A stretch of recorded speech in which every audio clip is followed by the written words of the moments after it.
नमस्कार, कासन स्टडी के online classes में आप सभी का स्वागत है।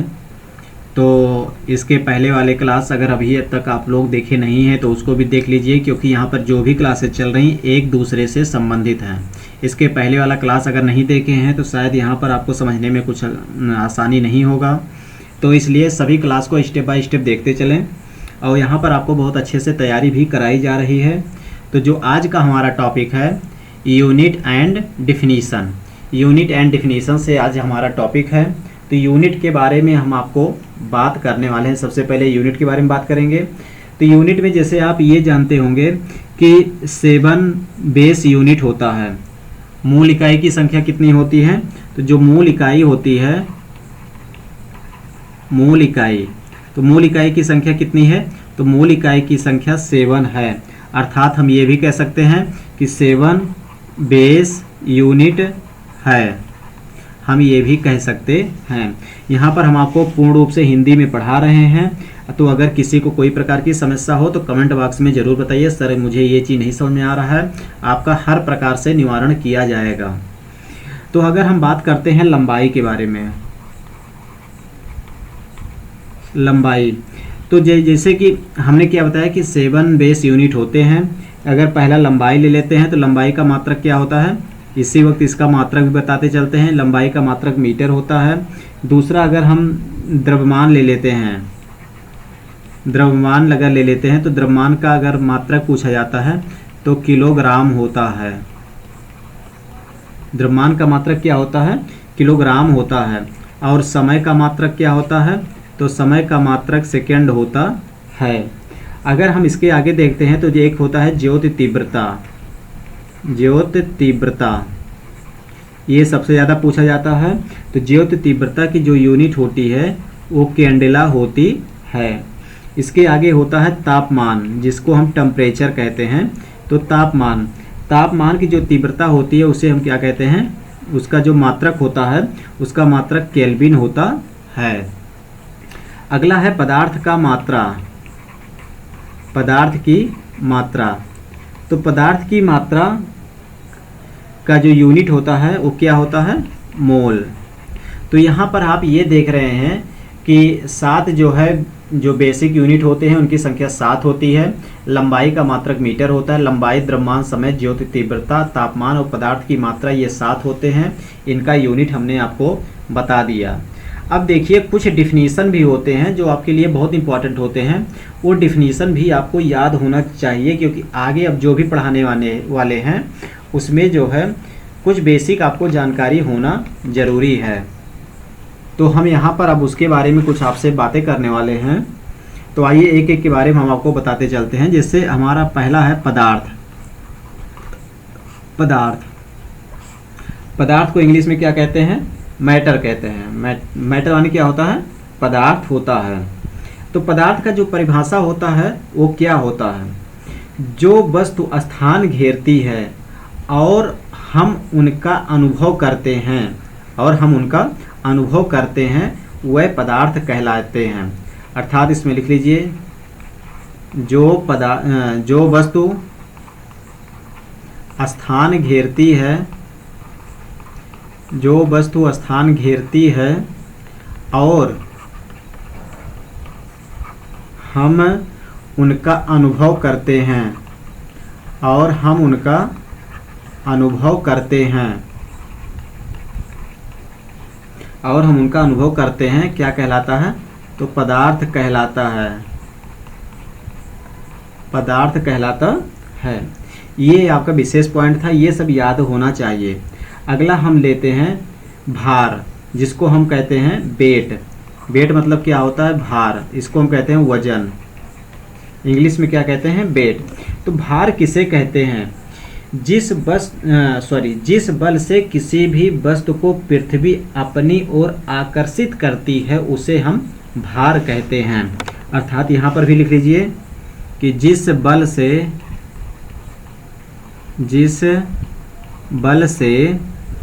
किसी भी वस्तु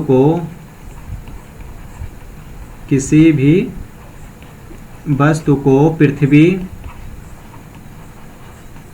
अपनी ओर आकर्षित करती है, अपनी ओर आकर्षित करती है, उसे हम क्या कहते हैं?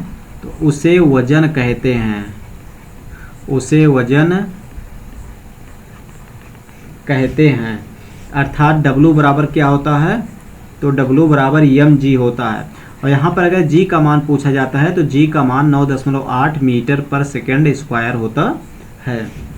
अर्थात g का मान कितना होता है कि 9.8 मीटर पर सेकेंड स्क्वायर होता है। देखिए कोई भी द्रव्यमान होता है, उस द्रव्यमान में अगर g से मल्टीप्लाई कर देते हैं, g से मल्टीप्लाई कर देते हैं तो वह भार में परिवर्तित हो जाता है। अगला हम डालते हैं द्रव्यमान। द्रव्यमान का डिफिनीशन क्या होगा? द्रव्यमान किसे कहते हैं वो आपको ये बताना है। तो द्रव्यमान किसे कहते हैं?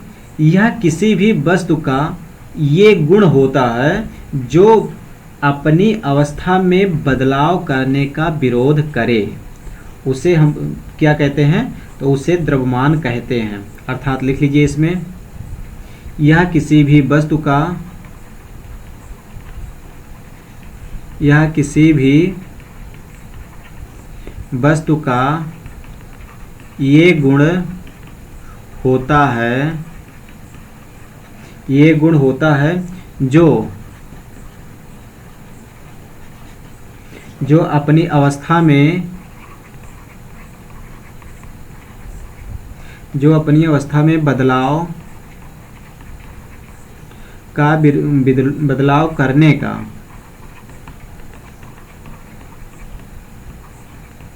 विरोध करे, उसे क्या कहते हैं? तो उसे हम द्रव्यमान कहते हैं। अब हम बात करते हैं गति का।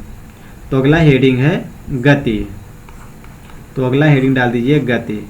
तो गति की परिभाषा क्या होगी? तो गति किसे कहते हैं? किसी भी वस्तु की गति की वह दर को स्पीड कहते हैं। किसी भी वस्तु की गति की दर को स्पीड कहते हैं। अर्थात स्पीड मतलब क्या होता है? गति होती है, तो उसे हम स्पीड कहते हैं या फिर गति कहते हैं। मतलब क्या हुआ? चलने को ही गति कहते हैं। किसी निश्चित समय में गति मतलब क्या हुआ? किसी निश्चित समय में तय की गई दूरी ही क्या कहलाती है? गति कहलाती है। और यहाँ पर गति बराबर क्या होता है? गति बराबर क्या होता है? तो दूरी बटे समय, दूरी बटे समय होता है। इसकी जो यूनिट होती है, दूरी का मात्रक क्या होता है? दूरी का मात्रक मीटर होता है। और समय का मात्रक क्या होता है? तो समय का मात्रक सेकेंड होता है। अर्थात इसका जो यूनिट बन करके आया, इनका जो मात्रक बना है वो क्या बन गया? मीटर पर सेकेंड। मीटर पर सेकेंड इसकी यूनिट बन गई है। अगला हम लेते हैं वेग। तो वेग के बारे में हम यहाँ पर हम आपको बताने वाले हैं। वेग को इंग्लिश में वेलोसिटी कहते हैं। तो वेग किसे कहते हैं?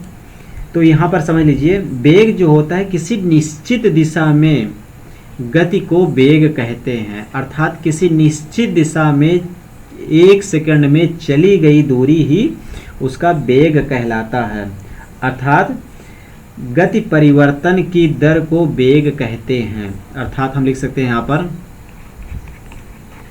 गति परिवर्तन की दर को, गति परिवर्तन की दर को वेग कहते हैं। गति परिवर्तन की दर को वेग कहते हैं। तो यह जो वेग होता है, वेग एक सदिश राशि है।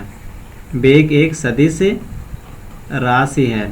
यहाँ पर देखिए गति, इस गति के बारे में देखते हैं। तो गति एक अदिश राशि है, ये भी पूछा जा सकता है, ये भी आप लोग ध्यान दे दीजिएगा। गति एक अदिश राशि है जबकि वेग एक सदिश राशि है। अर्थात वेग बराबर क्या होता है? डिस्प्लेसमेंट अपॉन टाइम, विस्थापन बटे समय। अर्थात लिख लीजिए, वेग बराबर क्या होता है? विस्थापन बटे समय। तो यहाँ पर ये भी आपको याद होना जरूरी है। अब हम बात करते हैं त्वरण के बारे में। तो अगला हेडिंग डालिए त्वरण। त्वरण किसे कहते हैं? त्वरण किसे कहते हैं? तो त्वरण किसे कहते हैं? वेग परिवर्तन की दर को त्वरण कहते हैं। अर्थात लिख लीजिए, वेग परिवर्तन की दर को वेग परिवर्तन की दर को त्वरण कहते हैं। वेग परिवर्तन की दर को त्वरण कहते हैं। त्वरण बराबर क्या होता है? वेग में परिवर्तन बटे समय। वेग में परिवर्तन बटे समय, अर्थात इसका जो मात्रक हो जाएगा क्या हो जाएगा? मीटर पर सेकंड स्क्वायर यहाँ पर इसकी यूनिट हो जाएगी, क्योंकि वेग में परिवर्तन बटे समय, वेग का मात्रक मीटर पर सेकंड होता है, बटे समय हो जाएगा, समय का भी सेकंड हो जाएगा, फिर सॉल्व कर लेंगे तो इसकी जो यूनिट बन करके आएगी मीटर पर सेकंड स्क्वायर हो जाएगा। अगला हम हेडिंग डालते हैं बल। बल को क्या कहते हैं? फोर्स कहते हैं। तो बल की डिफिनीशन क्या हो जाएगी? किसी भी वस्तु की स्थिति बदलने के लिए जो भी साधन की आवश्यकता होती है उसे हम बल कहते हैं। अर्थात लिख लीजिए यहाँ पर, किसी भी वस्तु की स्थिति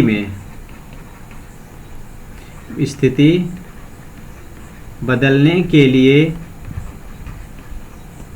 जो भी साधन की आवश्यकता होती है, जो भी साधन की आवश्यकता होती है, जो भी साधन की आवश्यकता होती है उसे क्या कहते हैं? बल कहते हैं। तो उसे बल कहते हैं। और बल बराबर क्या होता है? तो बल बराबर द्रव्यमान गुणे त्वरण, अर्थात यही बराबर क्या हो जाएगा? यम में। और यहाँ पर यफ बराबर यम में हो गया, इसका जो मात्रक निकलेगा वो क्या हो जाएगा? तो इसका मात्रक किलोग्राम मीटर पर सेकेंड स्क्वायर, यहाँ पर इसका यूनिट हो जाएगा, या इसे हम न्यूटन भी कहते हैं। इसे हम न्यूटन भी कहते हैं। तो यहाँ तक आपको बहुत अच्छे से समझ में आ गया होगा। अब हम बात करते हैं संवेग के बारे में। तो अगला हेडिंग डालिए संवेग। संवेग किसे कहते हैं? तो जो संवेग होता है, ये संवेग को इंग्लिश में क्या कहते हैं? मूवमेंट कहते हैं। अर्थात द्रव्यमान और वेग के गुणनफल को संवेग कहते हैं। तो इसमें लिख लीजिए, द्रव्यमान और वेग के गुणनफल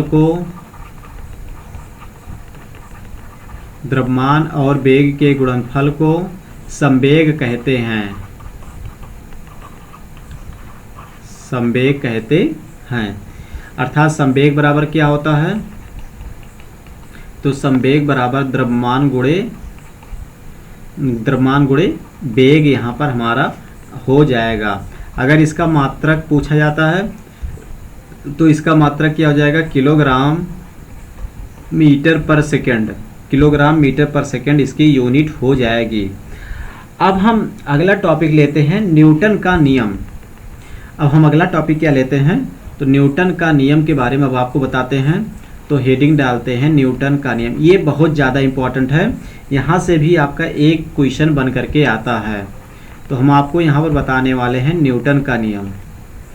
तो जैसा कि आपको इतना मालूम होगा कि न्यूटन ने 3 नियम दिए थे। न्यूटन ने कितना नियम दिए थे? तो न्यूटन ने 3 नियम दिए थे। वो भी कौन कौन से? पहला इन्होंने दिया था प्रथम नियम। प्रथम नियम इन्होंने दिया था। और प्रथम नियम क्या था? कि यदि कोई वस्तु विराम अवस्था में है या चल रही है तो वह अपनी स्थिति में तब तक नहीं बदलेगा जब तक कि कोई उस पर बाहरी बल ना लगाया जाए। ये हमारा प्रथम नियम, ये न्यूटन का प्रथम नियम कहता है। तो क्या कहता है इसके बारे में लिख लेते हैं कि यदि कोई वस्तु विरामावस्था में है या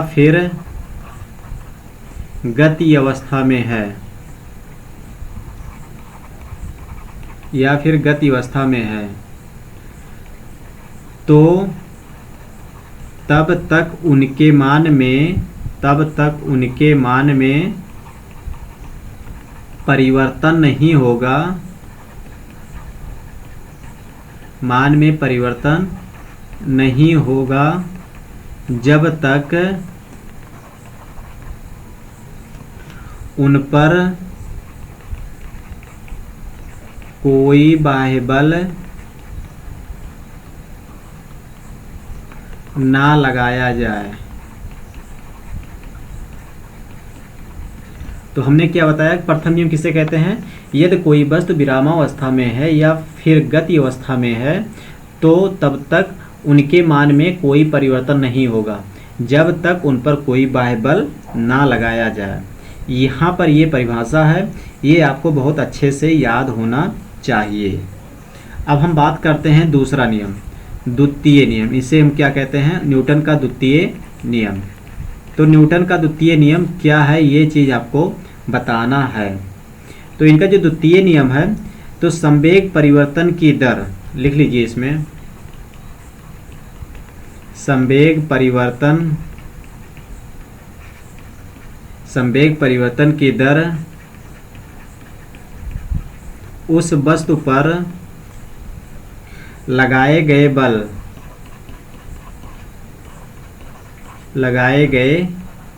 बल के समानुपाती होता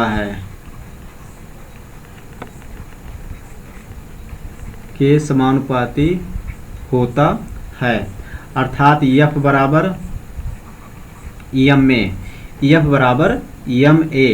यहाँ पर ये बहुत ज़्यादा इम्पोर्टेंट था, इसको हमने आपको बता दिया।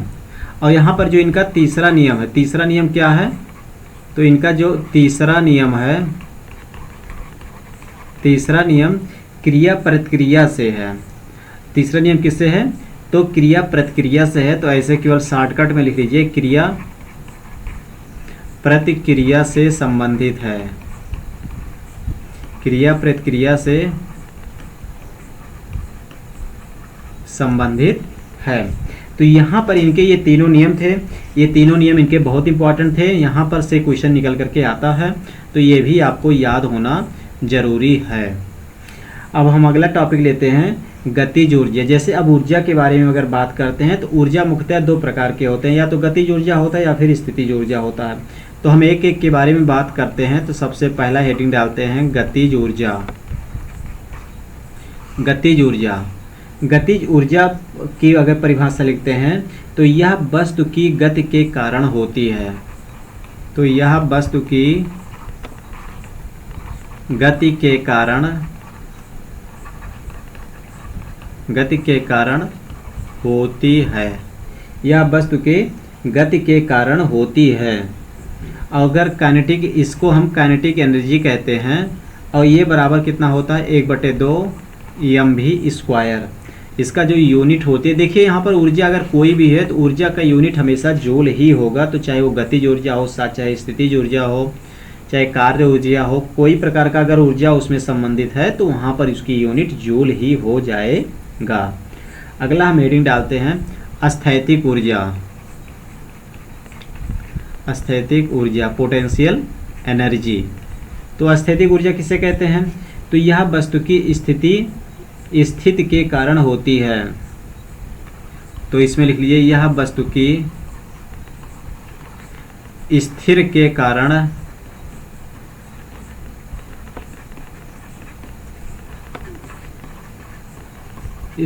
कारण होती है। अर्थात P पोटेंशियल एनर्जी क्या होता है? mgh होता है। इसकी भी जो यूनिट होती है वह भी जूल होती है। इतना तो आपका विशेष पॉइंट था, इतना आप अगर याद कर ले जाते हैं तो इसके बाहर आपका नहीं जाएगा, ये मेरा प्रॉमिस आप समझ सकते हैं। और इसके आगे हम आपको कुछ और पॉइंट है उसको भी बता देते हैं। जैसे कार्य की सबसे छोटी इकाई क्या होती है? तो कार्य की सबसे छोटी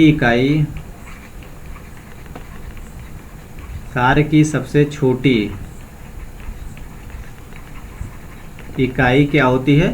तो अर्ग होती है। कार्य की सबसे छोटी इकाई अर्ग होती है।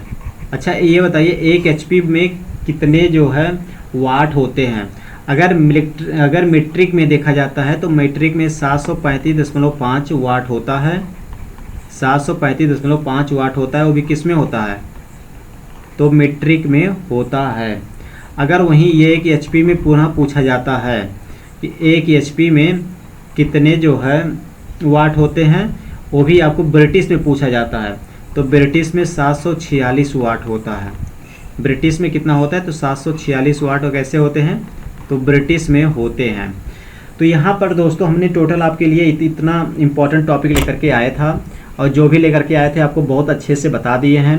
ये क्लासेज अगर आपको पसंद आए हैं तो इस क्लास को लाइक ज़रूर करिएगा, और अभी तक अगर आप चैनल को सब्सक्राइब नहीं किए हैं तो चैनल को सब्सक्राइब ज़रूर कर लीजिएगा। अगले क्लास में कल पुनः इसी टाइम मिलेंगे। Thanks for watching.